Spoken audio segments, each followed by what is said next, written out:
Catherine Lekitalizou, bonjour. Bonjour. Donc vous avez été chargée de faire une petite synthèse de la matinée de Eidos ce matin.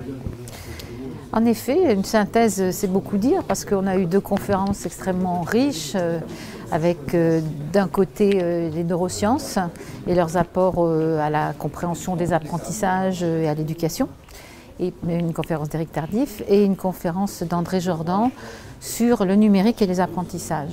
Donc beaucoup de choses ont été dites. Ce qui m'a intéressé, c'est de voir qu'on est vraiment maintenant dans une démarche où la recherche et les praticiens de l'éducation se rapprochent, même si encore on n'a pas les dispositifs qu'il faut pour faire en sorte que ce rapprochement soit efficace et effectif. Ce que j'ai pu noter, c'est que les professeurs sont de plus en plus désireux de connaître les résultats de la recherche. On a déconstruit pas mal de neuromythes ce matin. Et aussi de mythes, comme dit André Tricot, sur la manière dont le numérique, comme par miracle, pourrait améliorer les apprentissages, alors qu'on sait maintenant, quand même depuis longtemps, que sans stratégie pédagogique adaptée, sans construction pédagogique qui intègre le numérique à lui tout seul ne fait rien. Donc ça, c'est important. Mais je reviens sur ce rapprochement de la recherche et de l'éducation. J'en ai profité pour rappeler ce matin, et c'est un peu un appel que je lance, qu'il y a actuellement, que la ministre a confié à François Tadei une mission qu'on a appelée Apprendre demain, qui justement est une mission pour réfléchir aux meilleurs moyens, aux meilleurs leviers opérationnels pour que l'enseignement puisse bénéficier de la recherche et que l'enseignement se fasse aussi par une démarche de recherche, c'est-à-dire formée par la recherche, formée à la recherche, un peu dans l'esprit des aventuriers.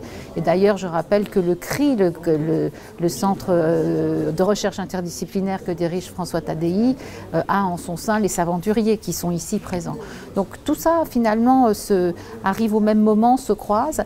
Il y a une grande consultation sur le site, la plateforme que nous avons créée, apprendredemain.fr, où on essaie de recueillir des idées de manière participative pour trouver les voies, les solutions qui pourraient faire qu'un enseignant qui, pendant sa carrière, a envie de participer à une recherche-action, de réfléchir sur sa pratique, de partager ses connaissances et son expérience avec ses pairs, puisse le faire, puisse s'enrichir aussi de l'expérience de ses pairs, puisse documenter sa pratique pédagogique, puisse faire valider aussi sur le plan universitaire, éventuellement par une certification, ce travail de recherche qui est celui de l'enseignant au quotidien dans son établissement et avec ses élèves, et puis aussi réfléchir à des tiers-lieux qui pourraient être soit des laboratoires en établissement, soit des tiers-lieux sur le territoire, soit des tiers-lieux avec des partenaires, ou des alliances de partenaires et d'acteurs, où cette rencontre entre la recherche, les acteurs de l'éducation et les citoyens, parce que ça va de la petite enfance jusqu'aux adultes,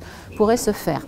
Donc voilà, donc ce matin, à travers ces deux conférences, on a pu aussi avoir l'occasion de réfléchir à ces difficultés, à ces cloisonnements qu'il y a actuellement entre les deux mondes, alors que plus que jamais, à l'heure du numérique, on a besoin de réfléchir ensemble à ce que doivent être les apprentissages de demain. Est-ce qu'il faut encore apprendre? Que faut-il encore apprendre? Comment apprendre tout au long de sa vie, comment être dans une posture d'apprenant, une société apprenante, comme dit François Tadei. Voilà, en quelques mots, les points importants que j'ai retenus. Petite question corollaire, est-ce que vous avez le sentiment que les enseignants aujourd'hui ont envie de contribuer à justement cette réflexion? Quand on parlait de rapprochement avec la recherche, est-ce qu'effectivement l'enseignant a envie sur cette plateforme? Je ne sais pas si vous avez des résultats, mais est-ce qu'il y a déjà des contributions? Oui. Est-ce que ce sont plutôt les chercheurs qui ont envie? En fait, est-ce qu'il y a une appétence? Alors, dès que la plateforme a ouvert, au moment où la ministre a proposé la mission à François Tadei, il y a plusieurs centaines de personnes, entre 300 et 400 personnes qui se sont inscrites sur le principe de collaborer, de participer le jour où le débat serait ouvert. Donc il y a une appétence, il y a un vrai désir de développement professionnel des enseignants.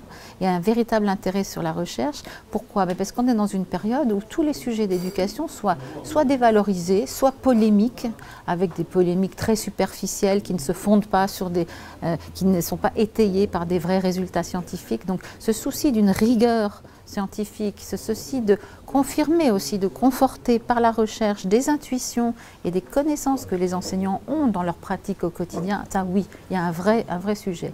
En même temps, attention, l'idée, c'est pas d'avoir des chercheurs qui développent des théories, en particulier en neurosciences, c'est ce que disait Éric Tardif, des théories qu'on va ensuite appliquer directement comme ça dans les classes, comme si les classes pouvaient être des laboratoires avec des cobayes. C'est pas du tout de ça qu'il s'agit.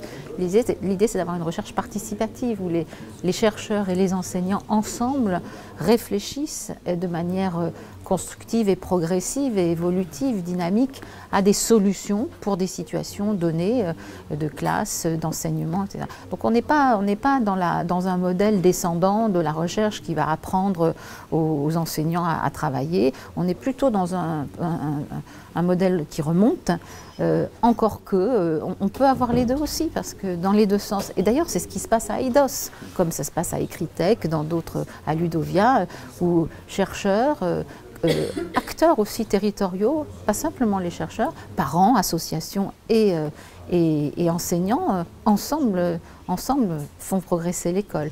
Donc ça, c'est vraiment ce que je sens, non seulement à Eidos, mais de plus en plus comme une demande forte pour répondre à votre question. Chaque année, on a un peu plus de monde dans ces réunions-là.